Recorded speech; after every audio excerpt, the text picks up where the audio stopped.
puskesmas sekabupaten tetapi yang diambil cuma 3. Nah, ini ada satu pertanyaan lagi. Jadi ini salah satu cara agar sampelnya tidak banyak. Jadi sampelnya tidak banyak. Ya namanya juga pelarian dari banyaknya sampel ya, tetapi kadangkala harus masuk akal juga. Kita lihat, kita baca. Jadi penelitiannya itu adalah hubungan beban kerja dokter dengan kepuasan pasien. Beban kerja dokter dengan kepuasan pasien di pasien rawat inap kabupaten. Tetapi pasien rawat inapnya itu yang diambil adalah di kabupaten, yang diambil adalah di puskesmasnya, bukan rumah sakit, tidak termasuk. Oke, itu yang pertama. Yang kedua, yang diambil cuma 3 puskesmas. Apakah boleh? Boleh, asalkan jelas. Ya, jelas bagaimana? Nah, nanti kita bahas. Jadi di situ pertanyaannya, saya ambil sampelnya itu di 3 puskesmas ya. 3 puskesmas di kabupaten tadi itu X gitu ya. Jadi ini termasuk random sampling atau cluster sampling. Nah, pertanyaannya sebetulnya kakaknya ini pertanyaannya itu adalah apakah termasuk random sampling atau cluster sampling, kan gitu.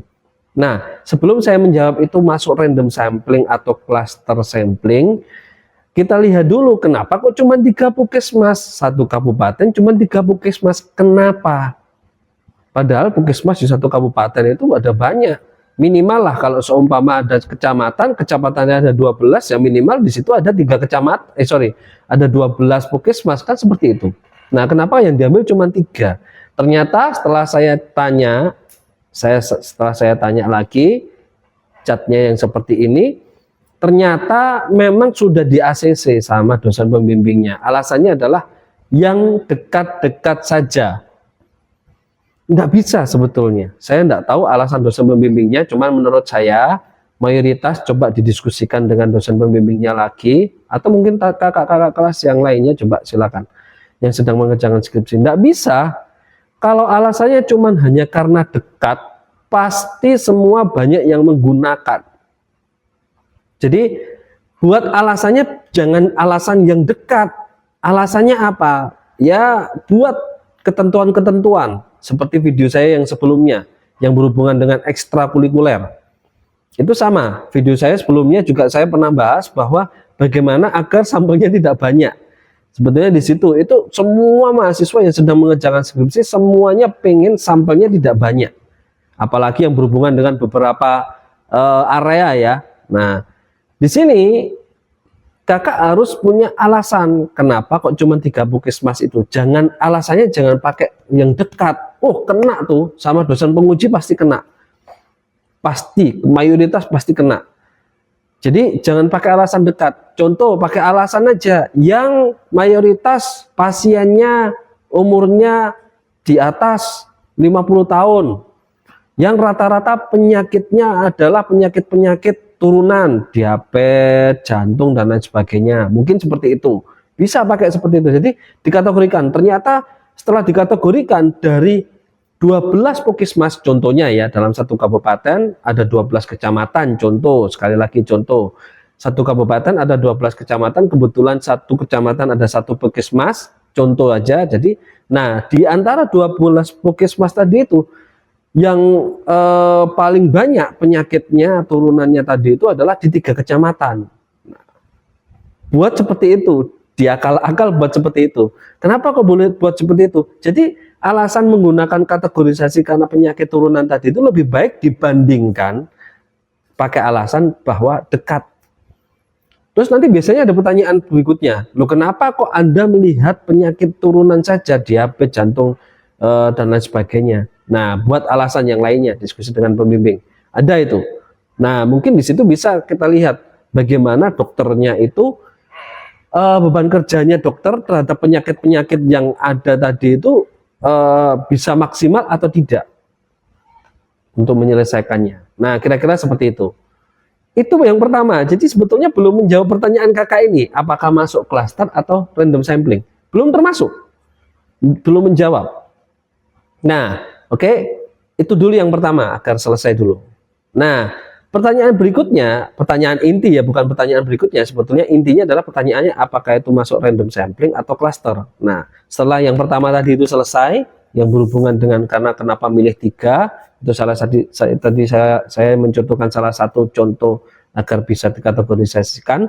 Kemudian yang pertanyaan intinya apakah itu random sampling atau cluster sampling. Oke. Random sampling itu adalah pertanyaan, jadi arahnya semua puskesmas yang ada memiliki kesempatan yang sama untuk menjadi sampel. Jadi kalau ada 12 puskesmas, ya semuanya punya kesempatan yang sama untuk dijadikan bahan diskusi, untuk dijadikan subjek penelitian. Itu random sampling.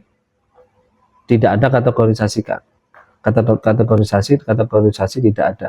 Tetapi kalau cluster sampling itu harus ada pengkategorian. Cluster sampling ya pertanyaannya ya. Jadi pengkategorian yang memang bertingkat. Oh ini tingkat kecamatan, oh ini tingkat desa, oh ini puskesmas yang memang pemerintah, oh ini puskesmas yang memang puskesmas umum milik perseorangan dan lain sebagainya, milik intinya bukan milik pemerintah lah. Itu bisa dikategorisasikan atau diklasterisasi, dikategorikan secara bertingkat. Nah itu dipilih sesuai tingkatannya tadi, itu baru. Atau mungkin bisa ya, mungkin menggunakan klasterisasi yang memang jaraknya tidak lebih dari 1 kilo dari kampus. Terus alasannya kenapa kok harus cari yang dekat? Nah, lebih realistis menggunakan yang tadi saya sarankan, menggunakan data penyakit pasien yang ada di puskesmas tersebut. Itu yang pertama tadi itu. Yang kedua ya tentang random sampling dan cluster sampling, itu karakteristiknya seperti itu. Kalau random sampling, semua puskesmas memiliki kesempatan yang sama untuk menjadi sampel dalam penelitian. Tetapi kalau cluster ya harus dibuatkan kategorisasi yang bertingkat. Agar apa? Dengan kategorisasi yang bertingkat tadi kita bisa lihat, oh yang saya lihat adalah cuman puskesmas yang miliknya pemerintah, yang disupport oleh pemerintah. Puskesmas yang tidak disupport oleh pemerintah tidak termasuk dalam subjek penelitian saya. Bisa jadi seperti itu. Tetapi pengklasteran juga harus ada alasannya mengapa menggunakan pengklasteran seperti itu. Kira-kira seperti itu ya. Oke, semoga membantu. Tetapi tetap sekali lagi apapun yang saya coba jawab, tetap diskusikan dengan dosen pembimbing, karena kunci utamanya adalah apa kata dosen pembimbing. Karena sekali lagi saya bukan yang paling tahu, tetapi yang paling baik itu adalah diskusi, hasil diskusi kalian teman-teman yang sedang mengerjakan skripsi dengan dosen pembimbingnya. Oke, kira-kira itu saja. Tetap semangat mengerjakan skripsinya. Semoga lancar. Cluster sampling, random sampling. Jangan banyak-banyak sampel, oke?